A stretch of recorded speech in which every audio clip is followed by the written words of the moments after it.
So with harvest over, the combine's all blown down. I blew that down when we finished, and it's a nice warm windy day today. So I've done the final thing, which is power wash the outside tin work. I don't do or do very little inside, trying to avoid the belts and bearings and everything, but clean up all the outside, and cab roof tends to get the dirtiest. I don't know why, it ends up filthy. So it's all clean and blown down and power washed off, so it's just drying off, drip drying now. The final final piece, so that can go away, and I've just run it so all the belts aren't sitting in a wet place, so hopefully all the water's spun off all the belts and pulleys and everything else. So I thought I'd just say what went wrong with the combine this year.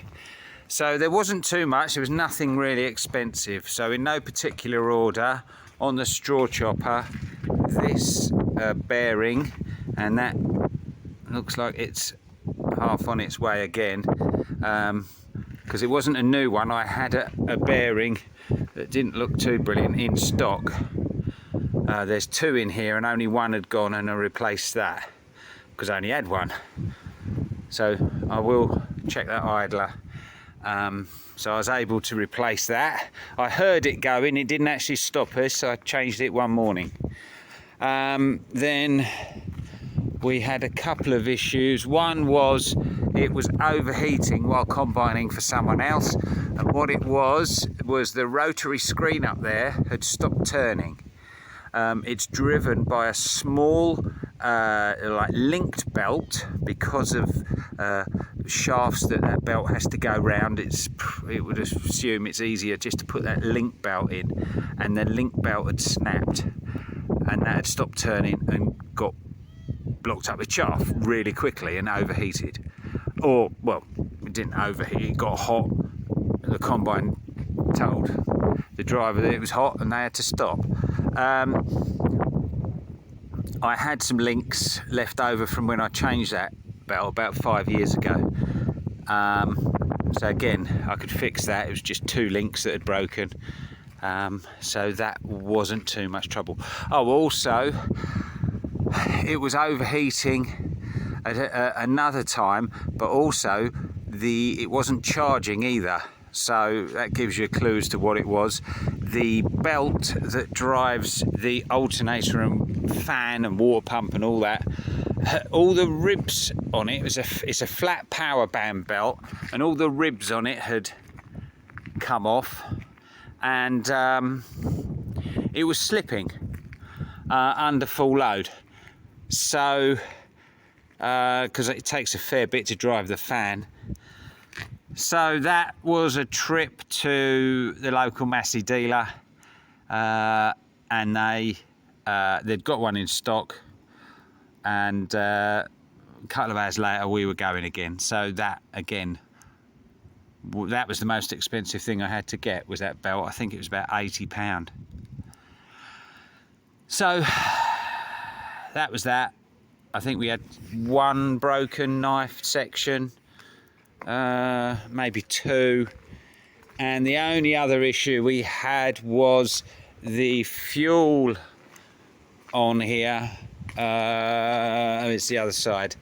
The fuel filter, I did change it. I had to change it twice more, just the tank one, which is tucked in under there. I'm fairly sure that this combine tank has got some diesel bug in it.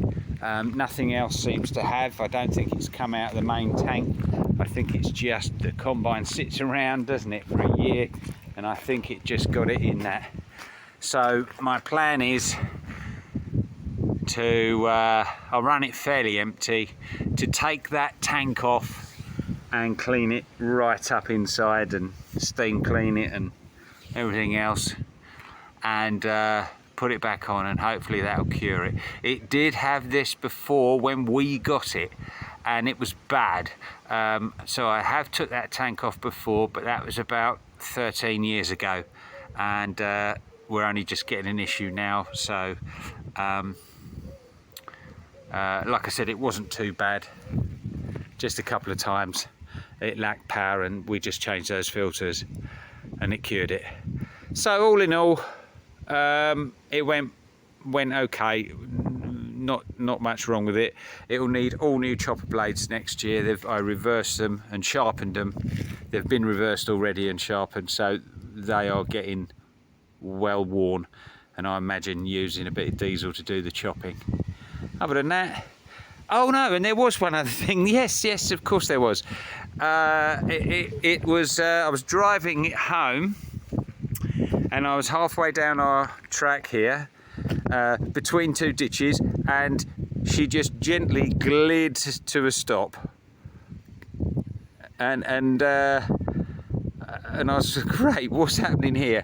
And what had happened was the idler pulley that sits up on the other side up here on the hydrostatic pump, a belt that holds the tensioner,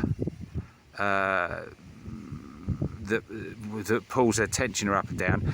A nut had just come off and it had just popped out of the hole, and the tension wheel had fallen down, so the belt had no tension and was not running. So that was just a case of climbing up, finding a nut, pushing it through, or slackening it off, putting a nut on it. So half an hour and I was off again. But it did strike me as not a very brilliant idea Massey have done on that. The gears on this, in the gearbox, which sits between the front axle in here, the gearbox is hydraulically controlled. It just shifts gears. There's nothing, you know, fancy about it.